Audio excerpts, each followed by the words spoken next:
Sir, last warning. Stand up and show me your ID or you're going in cuffs. No, officer. You have no reasonable suspicion. Sitting here is not a crime. You're refusing a lawful order. Then articulate the crime, because right now, you're the one breaking the law. Turn around, now. If you touch me, you own everything that happens next. Officer Kyle Braden, 29 years old and eager to prove his proactive policing stance, did not like the tone of the man sitting on the concrete bench. To Braden, the man looked like a vagrant wearing a faded olive green field jacket, comfortable cargo pants, and a worn baseball cap pulled low against the midday sun. He was sitting too still, staring too intently at the water of the municipal fountain in the center of the downtown plaza. Braden assumed the man was homeless, perhaps intoxicated and definitely out of place in the revitalized business district. But the man, Marcus Thorne, was neither homeless nor intoxicated. He was 62 years old, a homeowner in the historic district, and he was currently enjoying the rhythmic sound of the water which helped manage the tinnitus he had lived with for 30 years. He hadn't moved an inch since Braden approached him. He hadn't raised his voice. He hadn't reached for anything. He simply sat there radiating a kind of calm that Braden mistook for defiance. "Sir, I'm going to go hands-on if you don't comply." Braden warned, his hand drifting to the taser on his belt. The heavy black utility belt creaked as he shifted his stance, trying to intimidate the older man. "That would be a mistake, son," Thorne said. His voice was deep, gravelly, and steady. It wasn't the voice of someone afraid of the police.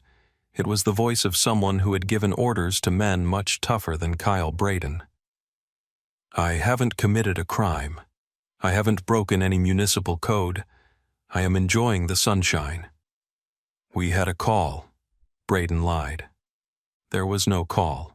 He had just seen a black man in old clothes sitting in a high-rent district and decided to investigate. A call about a suspicious individual casing businesses. You fit the description. The description was a black man sitting down, Thorne asked, finally tilting his head up to look Braden in the eye. "That's not a description of a suspect, officer. That's a demographic." "Let me see your ID," Braden snapped. "No." "What did you say to me?" "I said no. Unless you can articulate a reasonable suspicion that I have committed, am committing, or am about to commit a crime, I am not required to provide identification. It's a nice day. Why don't you go patrol somewhere that actually needs you?" Braden's face turned a shade of red that clashed with his uniform. He wasn't used to people knowing the law better than he did. He was used to fear. He was used to compliance. Before we see how Officer Braden destroys his entire career in the next 10 minutes, I need you to do something for me. Stop and think about how you would react if an armed agent of the state demanded your papers while you were minding your own business. Would you comply? Or would you stand your ground? Drop a comment below telling me where you're watching from, your state, your city, and type freedom if you believe the Constitution still matters in this country. And if you support holding bad cops accountable, hit that subscribe button right now. You are not going to believe who this man actually is. The plaza was starting to fill up with the lunch rush. Secretaries, lawyers, and construction workers were pausing, sandwiches in hand, watching the scene unfold. A young woman in a business suit stopped about 20 feet away and held up her phone. She started recording. Thorne noticed her and gave a barely perceptible nod. "You're making this difficult," Braden said, stepping into Thorne's personal space. "I'm making this constitutional," Thorne corrected. "You are the one making it difficult. Last chance, ID or handcuffs. Make your choice, officer, but make sure you're ready for the paperwork that comes with it." Officer Braden looked at the growing crowd. He saw the phones pointed at him. In his mind, backing down now would look like weakness. It would look like he had lost control of the situation. He had been on the force for 6 years, and he had learned the wrong lessons from the wrong veterans. He believed that respect was something you demanded, not something you earned. "Stand up and turn around," Braden barked, unlatching the retention strap on his holster, though he didn't draw the weapon. He kept his hand resting on it, a threat display. Marcus Thorne didn't flinch. Officer, I want you to listen to me very carefully. You are currently detaining me. Under Terry versus Ohio, you need reasonable, articulable suspicion that criminal activity is afoot. Looking suspicious is not a crime.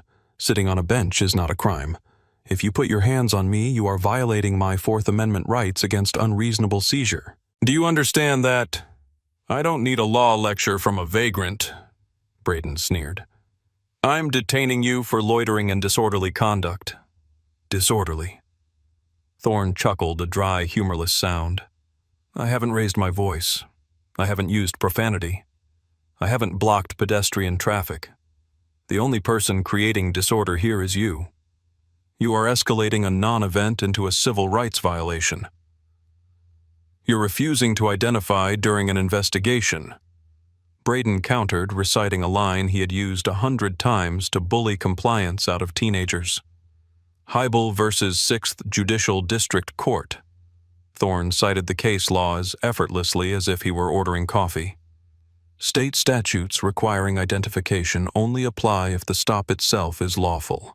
Your stop is based on a hunch, not facts. Therefore, the stop is unlawful and I have no duty to identify myself. You are fishing officer, and you're about to catch a shark. The woman recording the video stepped a little closer. He's right, officer, she called out. He's just sitting there. Leave him alone. Back up, Braden yelled, pointing a finger at the woman. Do not interfere with police business. She's 20 feet away, officer, Thorne said calmly. She has a First Amendment right to record public officials in the course of their duties. Glick versus Cuniff. You really need to brush up on your case law before you go out on patrol. Braden had heard enough. This man, this arrogant, disheveled man, was embarrassing him. Braden didn't see a citizen exercising his rights. He saw a nail that needed hammering. He convinced himself that the man must be wanted. Why else would he be so protective of his ID? He probably had a warrant. Maybe he was a fugitive. Braden's bias filled in the gaps where evidence should have been. I'm done talking, Braden said. He lunged forward, grabbing Thorne's left arm. Thorne didn't pull away, but his body went rigid.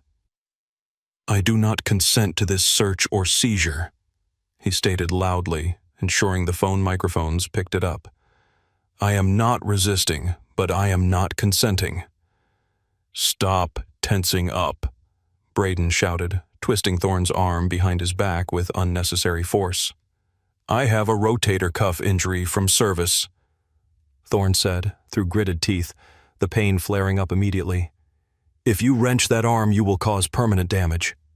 Then you should have showed me your ID, Braden retorted, shoving Thorne's chest against the rough concrete of the fountain wall. Officer, Thorne said, his face pressed against the stone. You are making a career-ending mistake. I am giving you one last chance to walk away. Release me, apologize, and we can call this a misunderstanding. You're under arrest, Braden announced, pulling his handcuffs from their case. For what crime? Thorne asked. Obstruction of justice, Braden said, snapping the first cuff onto Thorne's left wrist. There it is, Thorne whispered to himself. The catch-all charge for a cop with a bruised ego. The sound of the handcuffs ratcheting tight was distinct. Click, click, click. It was a sound that usually signaled the end of a confrontation, the moment when police authority became absolute. But in this case, it was the sound of a fuse being lit on a stick of dynamite. Officer Braden yanked Thorne's right arm back. Thorne winced a sharp intake of breath, his only sign of pain as the metal bit into his wrists. Braden didn't bother checking for spacing. He didn't double-lock the cuffs. He just wanted this man secured and humiliated. You're hurting him, the woman filming screamed. He told you he has an injury. Step back or you're next. Braden threatened the crowd. By now, 15 or 20 people had gathered. They weren't just watching, they were judging. And the verdict wasn't going in Braden's favor. Braden patted Thorne down roughly. He reached into Thorne's back pocket and pulled out a slim black leather wallet. Now we'll see who you are, Braden muttered triumphantly. That is an illegal search. Thorne stated, his voice tight with pain but still commanded.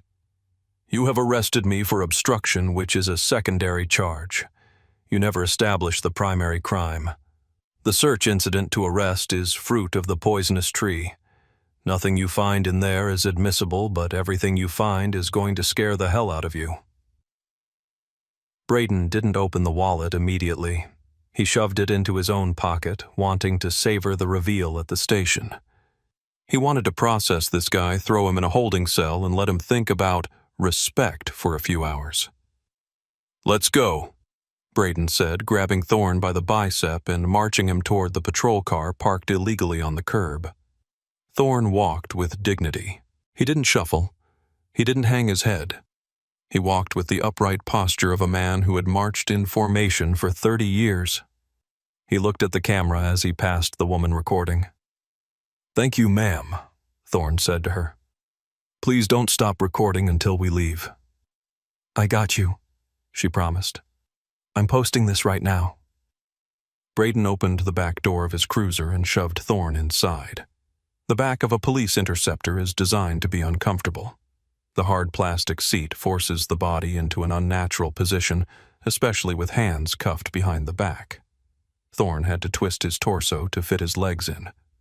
Braden slammed the door shut, sealing Thorne inside the plexiglass cage. Braden walked around to the driver's side. He paused to glare at the crowd one last time. "Show's over," he yelled. "Go about your business." "You should be ashamed of yourself," an older man in a construction vest yelled back. He wasn't doing anything. Braden got into the driver's seat and slammed the door. The interior smelled of stale coffee, industrial cleaner, and sweat. He took a deep breath, his adrenaline still pumping. He felt good.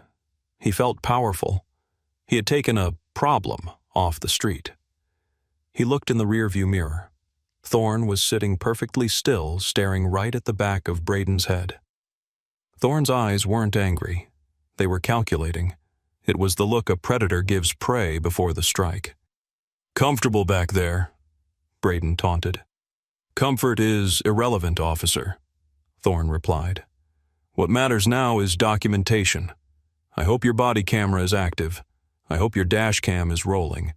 Because I'm going to subpoena every second of data this vehicle produces."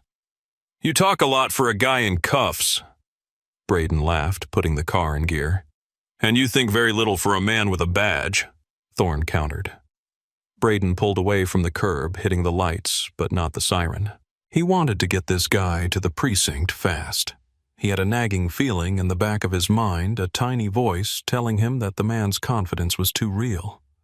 Most people begged. Most people cried. Most people got angry and shouted obscenities. Thorne did none of that. He was behaving like he was the one in charge, even from the back seat. As they drove, Braden's hand brushed against the wallet in his pocket. He was tempted to look at it while driving, but he decided to wait. He wanted to do it in front of the guys at the station. He wanted to show them the sovereign citizen nut job he had just brought in. He had no idea that the drive to the station was the last time he would ever drive a police vehicle. The drive to the 4th Precinct took 12 minutes. For Officer Braden, it was a victory lap. He tapped his fingers on the steering wheel, rehearsing how he would write the report. Subject was belligerent, refused lawful order, suspected casing of high-value retail targets. He could spin it. He always spun it. In the back seat, Marcus Thorne closed his eyes and practiced tactical breathing. In for 4 hold, for 4, out for 4. He needed to lower his heart rate. The pain in his shoulder was a dull, throbbing fire radiating down to his elbow. He knew the injury well. He had earned it in the Persian Gulf in 1991, pulling a pilot out of a burning wreckage. The VA had rebuilt the shoulder, but it wasn't designed to be wrenched behind his back by an overzealous patrolman. Thorne didn't speak again. He knew the value of silence. In the military, he had learned that information was ammunition. He wasn't going to give Braden any more ammo. He was just going to let the officer dig the hole deeper. Braden kept glancing in the mirror, expecting Thorne to start complaining or bargaining. The silence unnerved him more than the insults would have. You got a name, or are you going to make me wait? Braden asked. Silence. Suit yourself. We'll fingerprint you. We'll find out who you are. Probably got a long sheet, huh? That's why you didn't want to show ID. Outstanding warrants. Silence. Braden turned up the radio to drown out the quiet. He was starting to sweat again. Why was the guy so calm? Even the hardened gangbangers usually swore at him by now. This guy sat with the discipline of a statue. They pulled into the sally port of the precinct. The heavy metal gate rolled down behind them, shutting out the sunlight. The artificial hum of the fluorescent lights buzzed overhead. Braden parked the car and got out. He opened the back door and hauled Thorne out. Thorne stumbled slightly as his legs woke up, but he regained his balance instantly. "Watch your head," Braden said, a mockery of politeness as he guided Thorne toward the booking intake. They walked through the heavy steel doors into the processing area. It was a busy afternoon. 2 other officers were booking a shoplifter. The smell of bleach and old fear hung in the air. Behind the high intake desk sat Sergeant Miller. Miller was 58 years old, a 30-year veteran of the force. He was tired, he was close to retirement, and he had zero patience for nonsense. He had seen good cops and bad cops, and he knew Braden was a hothead. "What you got, Braden?" Miller asked, not looking up from his computer screen. "Refusal to ID, obstruction, disorderly," Braden announced proudly. "Guy was loitering at the fountain, acting suspicious, refused to comply." Miller looked up. He saw Thorne. He saw the way Thorne stood, feet shoulder-width apart, chin-up eyes scanning the room. Miller saw the faded military field jacket. He saw the haircut, high and tight gray, but neat. Miller frowned. That's it, he wouldn't show ID. He was belligerent Sarge, causing a scene. Thorne spoke for the first time since entering the building. "Sergeant, I request medical attention for a service-connected shoulder injury aggravated by this officer's use of force, and I request you secure this officer's body camera footage immediately." Miller's eyes narrowed. That wasn't the way a vagrant spoke. That was the way a commanding officer spoke. "Get his property," Miller said to Braden, his voice dropping an octave. Braden pulled the wallet out of his pocket and tossed it onto the counter. "Here. Let's see who the mystery man is." Miller picked up the wallet. It was high-quality leather old, but well cared for. He opened it. The first thing he saw was a standard driver's license. Marcus Aurelius Thorne. The second thing he saw was a folded laminated card. A Department of Defense retired identification. Rank Captain 06, United States Navy. Miller paused.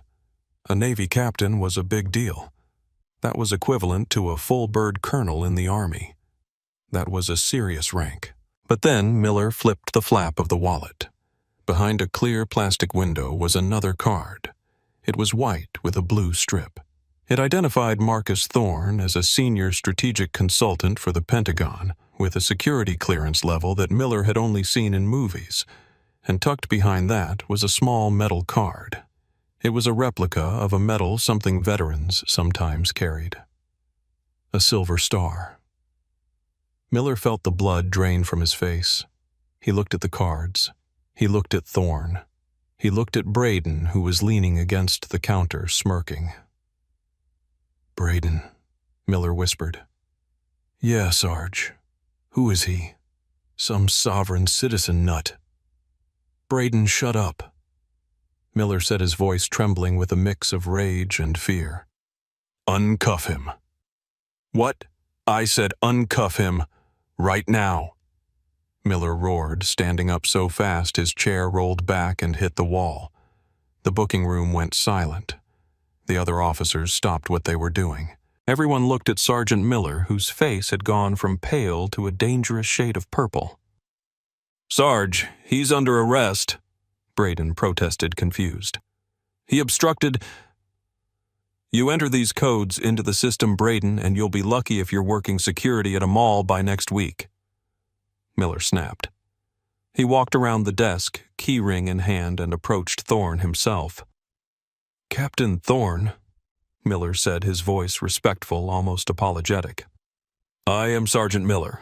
I served in the Corps 85 to 89. I am removing these cuffs immediately. Thank you, Sergeant, Thorne said calmly. Miller unlocked the cuffs.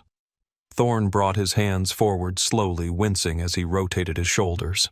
His wrists were red and welting where the metal had dug in.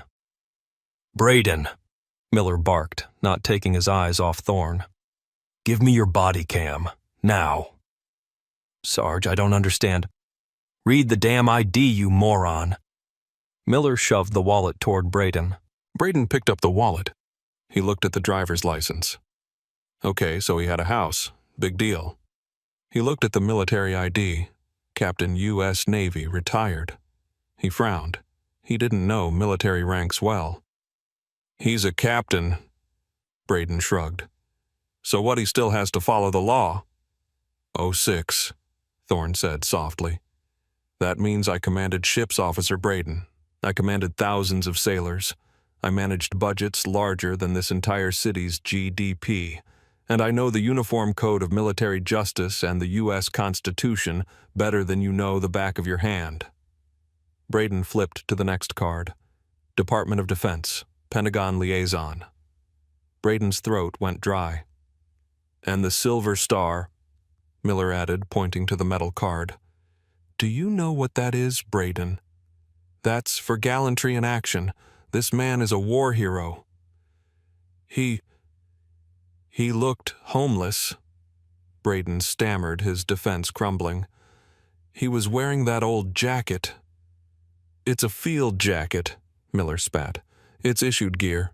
Braden, you profiled a high-ranking federal consultant and a decorated veteran as a vagrant because he was sitting at a fountain. Thorne rubbed his wrists. Sergeant Miller, I want the watch commander down here. Now. And I want the city attorney on the phone. This officer didn't just profile me. He unlawfully detained me, assaulted me, and kidnapped me. I use those words specifically because without probable cause, an arrest is a kidnapping. Braden took a step back. The reality of the situation was crashing down on him. This wasn't a guy he could bully. This wasn't someone who would take a plea deal to go home. This was a man who had literally fought wars. I was following protocol. Braden tried, but his voice was weak.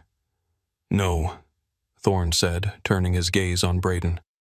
The temperature in the room seemed to drop 10 degrees. You were following your bias. You saw a black man in casual clothes and you assumed criminality. You assumed I was nobody.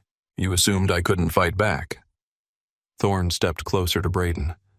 You assumed wrong. Sarge, call the captain, Miller instructed the dispatch officer. Tell him it's a code red situation in booking. Tell him we have a VIP in custody erroneously. I'm not a VIP, Sergeant, Thorne corrected gently. I'm a citizen. That should have been enough. The doors to the booking area swung open. Captain Reynolds, the precinct commander, walked in. He looked annoyed at being disturbed, but when he saw Marcus Thorne standing there rubbing his wrists and Sergeant Miller looking like he was about to have a stroke, his expression changed instantly. Captain Reynolds knew Marcus Thorne. They served on the Veterans Affairs Civic Board together. Marcus, Reynolds said, stopping in his tracks.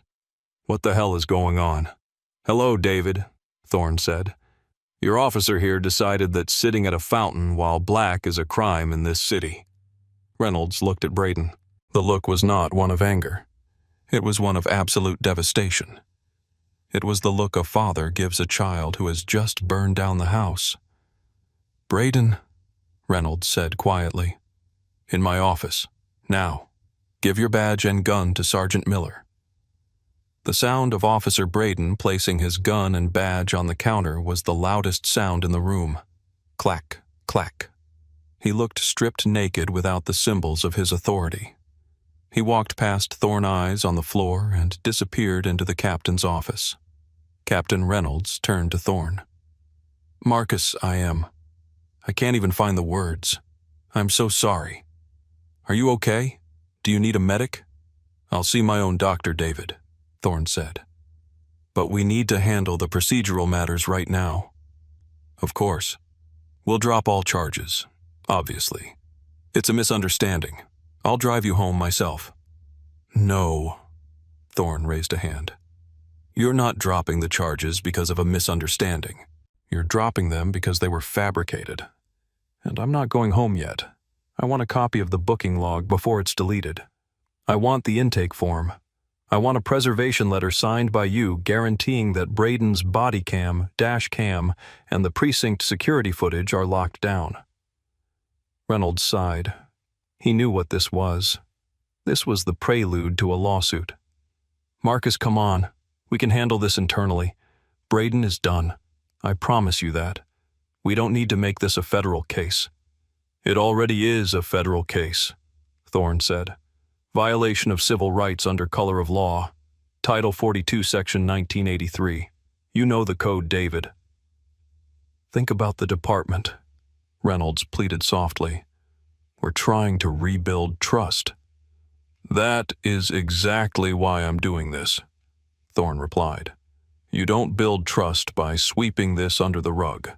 You build trust by showing the public that when your officers mess up, they face the same music as the rest of us. If I had been a 19-year-old kid with no resources, I'd be in a cell right now. I'd be taking a plea deal for disorderly conduct just to get out. I'd have a record. I'd lose my job. Thorne pointed to the door where Braden had exited. He didn't care about any of that. He wanted to dominate. He wanted to hurt. And he did it because he thought he was untouchable. Reynolds nodded slowly. He knew Thorne was right. Okay. I'll get the paperwork. I'll sign the preservation order. And I want my phone, Thorne said. I need to call my attorney. Who's your attorney? Reynolds asked, dreading the answer. Alan Dershowitz's former partner, Thorne said. He specializes in excessive force cases. Reynolds winced. Right. Okay, here's your phone. Thorne took the phone. He saw a notification.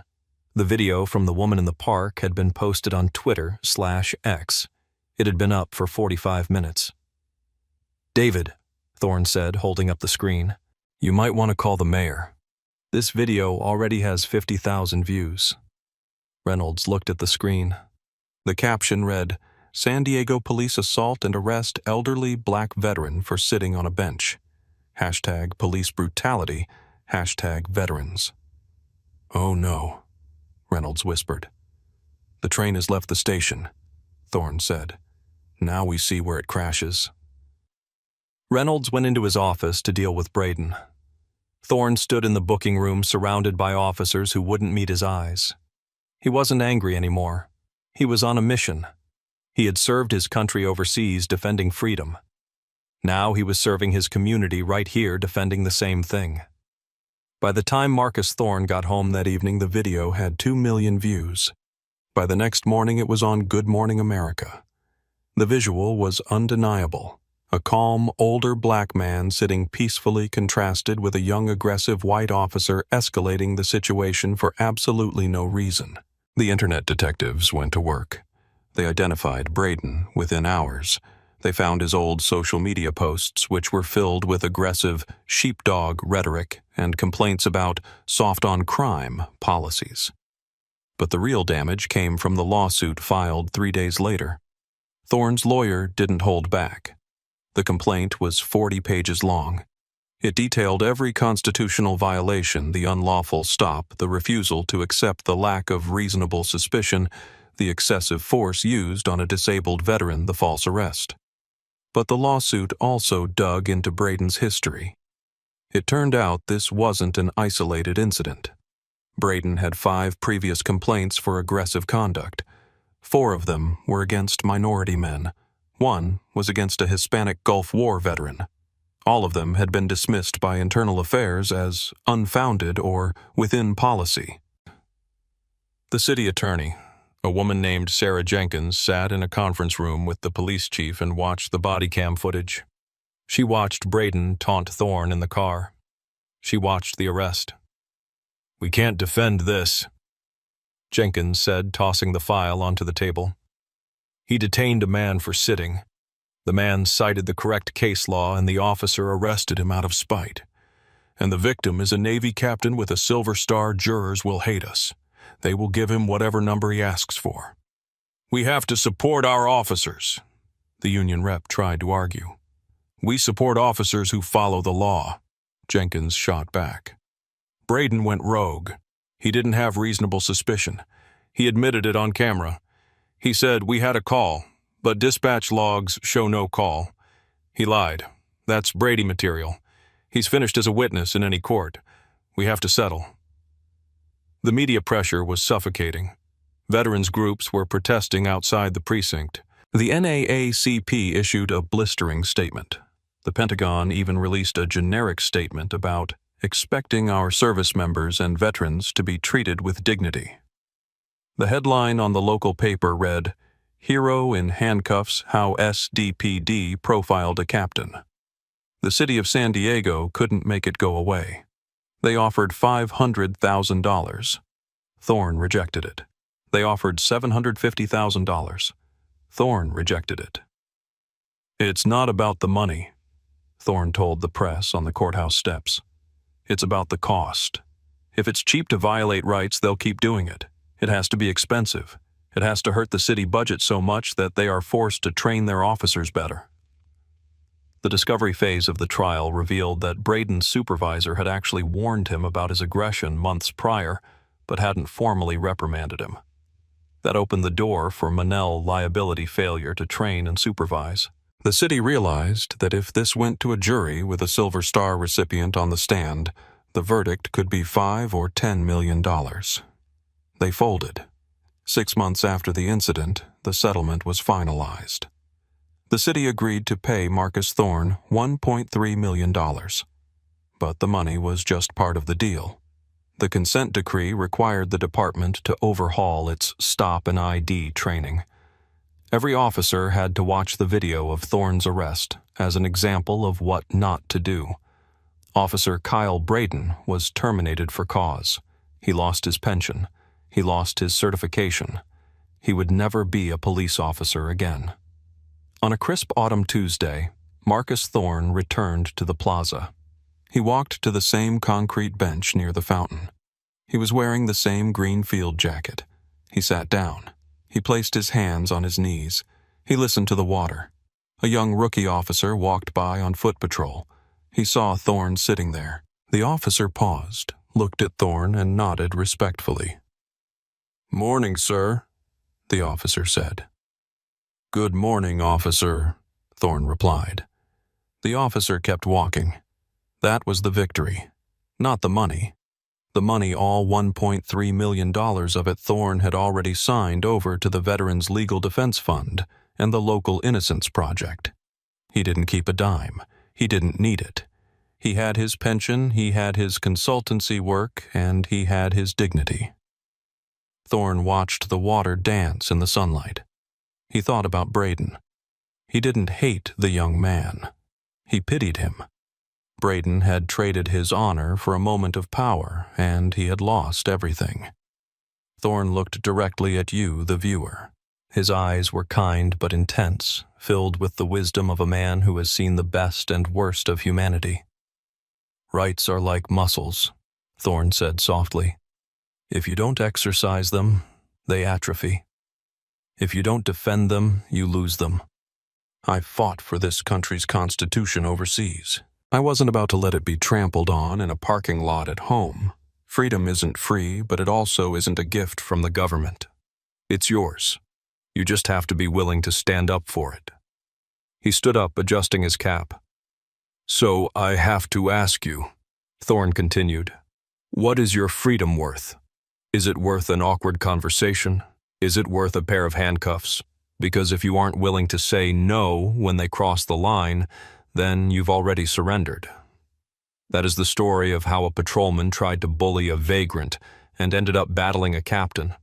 It cost the city $1.3 million, but it bought a lesson that was priceless. What do you think, was $1.3 million enough for the humiliation of a war hero? Or should the city have paid more? And do you think officers like Braden should face criminal charges, not just firing? Let me know in the comments below. I read every single one. If this story moved you, If it made you proud of our veterans, please hit the like button and share this with a friend. We need to keep telling these stories until the system changes. Stay safe, stay free, and thanks for watching.